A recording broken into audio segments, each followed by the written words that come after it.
السلام علیکم ورحمۃ اللہ وبرکاتہ۔ الحمد للہ وکفی وسلام علی عبادہ الذین اصطفی، اما بعد فاعوذ باللہ من الشیطان الرجیم، بسم اللہ الرحمن الرحیم۔ والعصر ان الانسان لفی خسر الا الذین آمنوا وعملوا الصالحات وتواصوا بالحق وتواصوا بالصبر، صدق اللہ العظیم۔ محترم بھائیو، بزرگو، عزیز دوستو، اللہ رب العزت زمانے کی قسم کھا کے کہہ رہے ہیں کہ انسان خسارے میں ہے۔ انسان اگر زمانے کے اعتبار سے کامیابی چاہتا ہے وہ خسارے میں ہے۔ حق تعالی شانہ نے ہم انسانوں کو باعتبار انسان ہونے کے ساری مخلوقات پر فوقیت عطا فرمائی ہے، اور باعتبار حیوان ہونے کے ساری مخلوقات میں بدتر قرار دیا ہے۔ ایک ہی ساتھ دونوں صفات کو لے کر یہ انسان چل رہے ہیں، یا تو بہت بہتر ہوں گے یا تو سب میں بدتر ہوں گے، یا فرشتوں سے بھی اونچے ہوں گے یا جانوروں سے بھی بدتر ہوں گے۔ اگر انسان برائی پھیلائے تو یہ جانوروں سے بدتر ہیں، اور اگر یہ بھلائی پھیلائے تو فرشتوں سے بھی آگے ہیں۔ دونوں صفات ان میں رکھی ہیں، ان کے بننے کی بھی بگڑنے کی بھی۔ اب بننا انسان کا اپنی انسانیت کے اعتبار سے ہوگا، اور انسانیت پیدائش کے اعتبار سے نہیں بلکہ محنت کے اعتبار سے بنتی ہے۔ ان کو انسان کا خول دے دیا گیا، انسانیت نہیں دی گئی۔ دوسری مخلوقات کو ان کی والی صفات پر پیدا فرمایا گیا، مگر انسان کو کسی صفت پر نہیں بنایا گیا۔ کسی اور مخلوق کو اپنی ذات بنانے کے لیے محنت نہیں کرنی پڑتی۔ جانور پنے کے ساتھ ہی پیدا ہوتا ہے، پرندہ پرندے پنے کے ساتھ ہی وجود میں آتا ہے۔ ان کے لیے کالج، اسکول، مدرسہ، استاد، معلم کی ضرورت نہیں ہوتی۔ ان میں سیکھنے سکھانے کے مرکز نہیں۔ اگر کوئی جانور سامنے نہ بھی ہو تو بھی وہ جانور کا بچہ جانوروں ہی کی طرح چلے گا، بولے گا، سارے کام کرے گا۔ ایک مرغی کا بچہ انڈے سے نکلتا ہے، اس کو زندگی گزارنے کے لیے کسی مرغی کا دیکھنا نہ پڑے، خود بخود مرغی کی طرح بولنا، چلنا، کھانا سیکھ لیتا ہے۔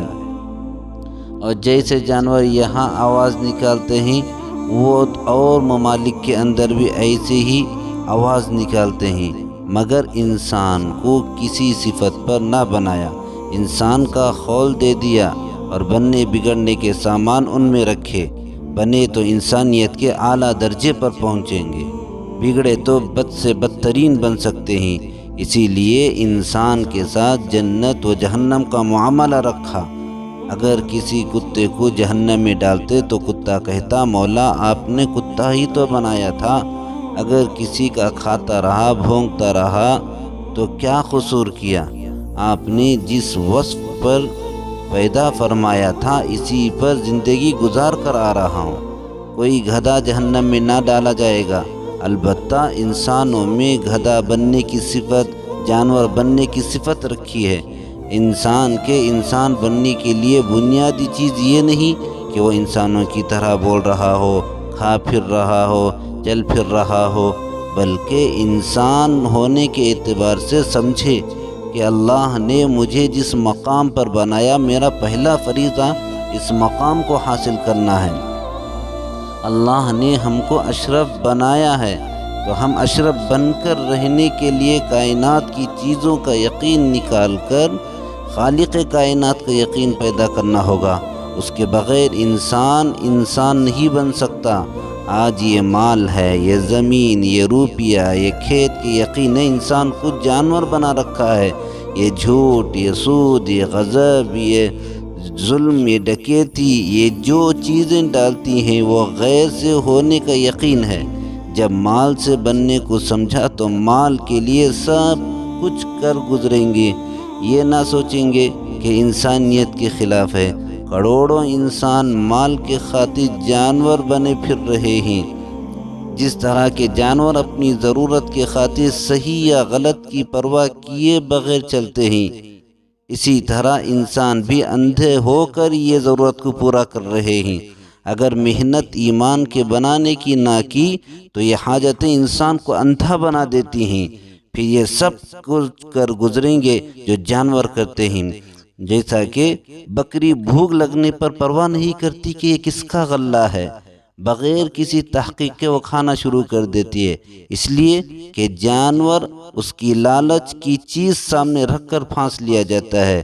چوہے کو گھی لگائی اور روٹی لگائی پھنسا لیا جاتا ہے، یہ نہیں دیکھتا کہ پنجرہ ہے، اس کے بعد مرنا ہے۔ میرے اندر کی بھوک مجبور کرتی ہے، یہ روٹی حاصل کروں جس طرح چاہے۔ اسی طرح مچھلی اس کی ضرورت مجبور کرتی ہے، یہ نہ دیکھے گی کہ بوٹی کے اندر کانٹا ہے۔ اسی طرح کبوتر پرندے کو پھانسنا ہو تو ٹوکرے کے اندر پانی دانہ ڈال دیا جائے تو پھنس جائے گا، پھر یہ نہ دیکھے گا کہ اس کے بعد میرا کیا ہوگا۔ یہ جانوروں کے پھنسنے کی چیز ہے، اس کی حاجت ضرورت سامنے کر دو، انسان سبق لے سکتا ہے کہ میں اپنی حاجتوں میں پھنس سکتا ہوں، اس پر ہلاک و برباد ہو جاؤں گا۔ ایک بوٹی لقمے پر جان دینے والی مچھلی چوہا اتنا برا نہیں جتنا چند لقموں پر جھوٹ بولنے والا انسان، چند سکوں کی خاطر رشوت لینے والا انسان، اپنی حاجت میں اندھا ہو کر حکم کے خلاف کرنے والا ان سب سے بدتر ہے۔ اس لیے کہ جانور کو علم نہیں دیا گیا، اس لیے حاجت کے تقاضے میں اندھا بن کر چلا، مگر انسان کو باعتبار انسان ہونے کے سمجھ حاصل کرنا ضروری تھا کہ حاجت کیا ہے، سمجھے ان میں کس طرح چلتا ہے۔ پیسے کی حاجت ہے بے شک ضروری، مگر ایسی بھی نہیں کہ اس کے لیے اپنی انسانیت بگاڑ دے۔ جن کی حاجتیں انسانیت کا جنازہ نکال دے وہ کسی طرح انسان کہلانے کے مستحق بنے۔ انسان جب جانور ہو جاتا ہے تو جانوروں ہی کی طرح بکنا شروع کر دیتا ہے، جیسا کہ بازار منڈیوں میں گائے، بیل، بکری بکتی نظر آئے گی، اسی طرح انسان بھی بکتے ہیں۔ پیسہ، عہدہ، ناموری کی لالچ دی اور بک گئے، مال پیسے کے لیے بک گئے، شہرت عہدے کی لالچ میں الیکشن میں بک گئے، پورے انسان بک گئے۔ جس طرح جانور کے اعضاء بکتے ہیں اسی طرح انسانوں کے اعضاء بھی بکنے لگے۔ مارکیٹ کے اندر میں دیکھو کہ بکری، گائے کی زبان، کلیجے، گردے، پائے بکتے نظر آئیں گے۔ ایسے ہی انسان جب جانور بنتا ہے تو اس کا بھی انسان کا بھیجا جو ہے وہ انسان بنا لیتا ہے۔ وکیل کہتا ہے کہ میں نے پڑھ کر کئی سال بھیجا بنایا ہے، اب اسے خرید لو۔ اب زانی چور کی حمایت کے لیے کھڑے کروا لو، عدالت میں بدمعاش ڈاکوؤں کی حمایت کرنے کے لیے تیار۔ ایسی ہی زبان بکتی ہے کہ 2 روپے کے خاطر جھوٹی گواہی دینے کے لیے تیار ہو جاتا ہے۔ غرض انسان کے بھی اعضاء بکنے لگے، انسان اتنا بے قیمت ہو گیا، بلکہ انسان جب اپنی قیمت نہ پہچانا اور کائنات کی چیزوں کی قیمت پہچاننے میں اپنی قیمت گراتا ہے، بے وقوف ہے، نادان ہے، جھوٹ بول رہا ہے کہ زمین حاصل کرنے کے لیے زمین مل گئی لیکن انسانیت جاتی رہی، یہ اپنی انسانیت دے رہا ہے۔ زمین لینے کے لیے پھل میں داغ لگے ہوئے ہیں، سوچا داغ دکھاؤں تو پوری قیمت نہیں آئے گی، پھل کا داغ چھپانے کے لیے وہ داغ کو چھپا کر اس کی پوری قیمت سامنے آ جائے گی، لیکن اس کی قیمت تو آ گئی لیکن ہماری انسانیت کی قیمت چلی گئی۔ ساری دنیا کے انسان کائنات کی قیمت جانتے ہیں مگر اپنی قیمت نہیں جانتے۔ میرے رب نے مجھے کیسا قیمتی بنایا، اپنی قیمت نہ جاننے اس لیے اپنا کام نہ جانے۔ بھینس کی قیمت دودھ کے اعتبار سے ہوتی ہے، گھوڑے کی قیمت منزل طے کرنے کے اعتبار سے ہوتی ہے کہ ایک منزل سے دوسری منزل پر لے جانے کی وجہ سے ایک اعتبار سے ہوتا ہے۔ بھینس دودھ ہی نہ دے کیا قیمت ہے، زمین بنجر ہو کس کام کی ہے، زرخیز ہو خوب غلہ وغیرہ لگائے گی تو بڑی قیمت ہوگی، آپ خوب قیمت دیں گے۔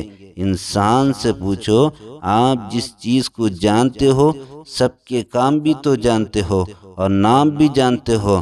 نام سامنے آیا تو آپ نے کہا کہ اس کا کام یہ ہے۔ مثال کے طور پر نیمبو کا کام آیا، فوراً دماغ میں آ جاتا ہے کہ اس کا کام کھٹاس کا پہنچانا ہے۔ اسی طریقے سے گیہوں کے نام کے ساتھ سمجھ میں آ جاتا ہے کہ کھانے کے لیے ہے، لکڑی میز کرسی بنانے کے لیے ہے۔ اگر جون سی بھی چیز کا نام لو ذہن میں اس کا کام آئے گا۔ اپنا نام لے کر بھی تو پوچھو نام کہ یہ کام کس کام کا ہے۔ گھاس تک کے متعلق آپ جانتے ہو کہ یہ کام دے گا، اور اسی طرح گوبر کے متعلق بھی جانتے ہو کہ یہ کھاد کا کام دیتا ہے۔ اگر انسان اپنے مقصد حیات سے واقف نہیں ہے تو یہ انسان اس گوبر سے بھی بدتر ہے، اس لیے کہ گوبر کے متعلق آپ کہہ سکتے ہو کہ کھاد کے کام آتا ہے، کھاد کی جگہ استعمال ہوتا ہے، زمین اچھی کرتا ہے۔ انسان کا کیا کام معلوم نہیں۔ کھانا کمانا، پینا، کپڑے پہننا، مکان بنانا کام نہیں ہے، ضرورت ہے، لیکن کام کیا ہے انسان کا؟ باعتبار انسان ہونے کے اس کا کیا کام ہے۔ اگر انسان کہے کہ میں تاجر ہوں، میں ڈاکٹر ہوں، میں وکیل ہوں، میں ڈرائیور ہوں، میں میکینک ہوں، یہ وکیل ہونا، یہ ڈرائیور ہونا، یہ ڈاکٹر ہونا یہ کام نہیں ہے، بلکہ یہ ضرورت ہے، یہ فن ہے۔ انسان ہونے کے ناطے اس کا کیا کام ہے، باعتبار انسان ہونے کے اس کا کیا کام ہے۔ جب آپ کا کوئی کام نہیں تو آپ کی کوئی قیمت نہیں، اس لیے کہ انسان نے خود اپنی قیمت کو نہ سمجھا۔ اس لیے انسان جب اپنی قیمت کو معلوم نہیں کیا تو چند ٹکوں پر انسان اپنی انسانیت کو بیچ رہا ہے۔ کل خون کے آنسو روئے گا، افسوس میں نے اپنا کام نہ سمجھا، افسوس اس وجہ سے قیمت نہ سمجھی۔ ہمارا کام کیا ہے؟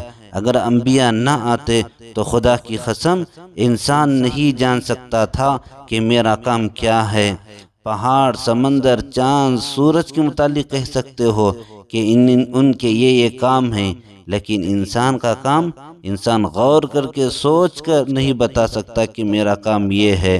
انبیاء نے انسانوں کو انسانیت کا مقصد سمجھایا اور کام کو بتایا۔ اللہ رب العزت سے دعا ہے کہ اللہ رب العزت مقصد زندگی کو جان کر زندگی گزارنے کی توفیق عطا فرمائے۔ آمین وآخر دعوانا الحمدللہ رب العالمین۔ السلام علیکم۔